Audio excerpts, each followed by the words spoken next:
আসসালামু আলাইকুম।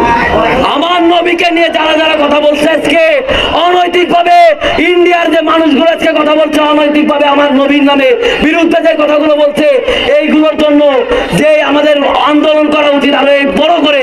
আসলে অভয়নগরে যেটা আমি দেখছি, আমাদের মানুষ, এই যে মুসলিম, আমরা ছাত্র সমাজ, আমাদের ইমাম পরিষদের আরো যারা আছে তাদের আরো বেশি করে প্রতিবাদ করা উচিত, বয়কট করা উচিত ইন্ডিয়ার প্রত্যেকটা মালামাল। আউযু বিল্লাহি মিনাশ শাইতানির রাজিম। বিসমিল্লাহির রহমানির রহিম। সংগ্রামী অভয়নগরবাসী, আসসালামু আলাইকুম ওয়া রাহমাতুল্লাহ। আপনারা সবাই কেমন আছেন? আলহামদুলিল্লাহ। বাস্তবিক অর্থে আমরা কেউ কিন্তু ভালো নেই।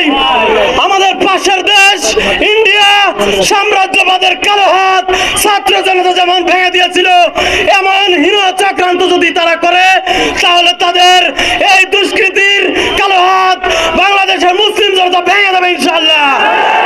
প্রিয় তাওহীদি জনতা, আপনারা লক্ষ্য করেছেন সাম্প্রতিক যে পুরোহিত আমার নবীকে নিয়ে কটূক্তি করেছে, আজকের এই বিশাল ছাত্র সমাজকে সাক্ষী রেখে বলতে চাই, আপনারা হুঁশিয়ার হয়ে যান।